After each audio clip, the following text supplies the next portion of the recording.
Hello friend, আমি অঙ্কুশ চলে এসেছি আজ একটা ছোট্ট মিনি ব্লগ নিয়ে। আজকে সাথীর ছেলে মানে আমাদের সৌম্যর জন্মদিন।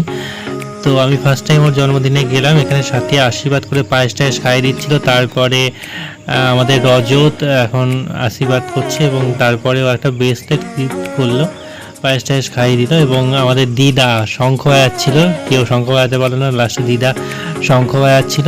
তো খুব অল্প সবাই ছিলাম, আমরা কয়েকজন মতো ছিল আর কি জন্মদিনে নিমন্ত্রিত। বেশ ঘরটরগুলো সব সাজিয়েছিল। আর এদিকে আমাদের নতুন জামাই আশীর্বাদ করছে, ফার্স্ট টাইম দেখেই মনে হলো, বেশ ভালোই করলো। আর আমাদের এই যে বোন আশীর্বাদ করছিল।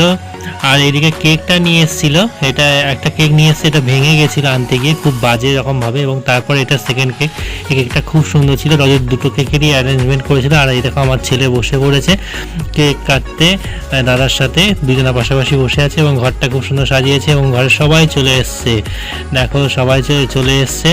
আমি এরই ফাঁকে একটা নিজের ভিডিও করে নিলাম, কারণ আমি ভিডিও করতেই পারছিলাম না, টাইম পাচ্ছিলাম না। এরপর ঘরটাকে অন্ধকার করে আর কি এই ক্যান্ডেলগুলো জ্বালানো হচ্ছিল। ক্যান্ডেলটা বাস্ট করার মতো হয়ে গেছিলো, তো সবাই ছিটকে সরে গেছিলো এবং তারপরে আবার লাইট জ্বালিয়ে দিল।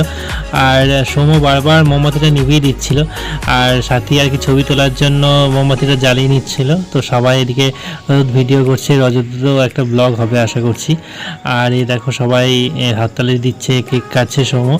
আর আমার ব্লগটা করার কথা ছিল না, সেইভাবে প্রিপারেশন নিইনি এবং যাওয়ার পরে সাথী বললো তুমি ব্লগ করা স্টার্ট করে দাও। এবার আমি ভাবছি আমি তো ব্লগ করবো না ভেবেছিলাম, ঠিক আছে যখন বললে একটা ছোটো মিনি ব্লগ করেই ফেলি, তো ভালোই হলো, একটা স্মৃতি থেকে যাবে। তারপরে সাথী কেক টেক কাটছিল। আজকে সাথীর লুকসটা মামা ছিল। আমি জিজ্ঞেস করলাম কী ব্যাপার, আজ মামা লুকস দিয়েছে, বলছে ছেলের জন্মদিন তার জন্য ওই মামা লুকস দিলাম একটু। তো কেক টেক কেটে সবাইকে খাইয়ে দিচ্ছিল একে একে। আর এইদিকে খাবার অ্যারেঞ্জমেন্ট করছিল সাথীর মা। সাথীদের বাড়িতে অনুষ্ঠানে ম্যাক্সিমাম বিরিয়ানি হয়, তোমরা দেখেছো, কারণ সাথীর মা বিরিয়ানিটা খুব সুন্দর বানায়, তার সাথে চিকেন চাপ। আর এই দেখো এদিকে দুটো কেক পড়ে আছে, সময় একটু কেকগুলো নিয়ে একটু খাওয়ার চেষ্টা করছিল। আর এই যে দিদার সাথে আমি একটু ছবি টবি তুলছিলাম, এই দেখো সবার সাথে একটা ছবি তুলে নিলাম। তারপরে দিদার সাথে, দিদা তো আমার ফেমাস, মানে আমার স্পেশালিস্ট দিদার সাথে ছবি তুলে নিলাম। তারপরে এই দেখো ওদের বাড়ি গোপালটাকে কি সুন্দর সাজিয়েছে, একটা ছবি তুলে নিলাম খুব সুন্দর করে। এদিকে খাওয়ার অ্যারেঞ্জমেন্ট হচ্ছিল।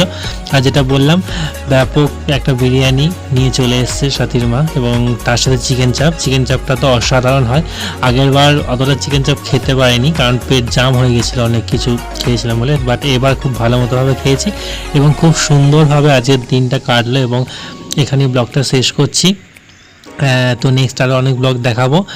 আর জন্মদিনটা খুব ভালো হলো, সৌম্য খুব ভালো থাকুক, সুস্থ থাকুক, ওরা সবাই ভালো থাকুক, এটাই ঈশ্বরের কাছে চাইবো।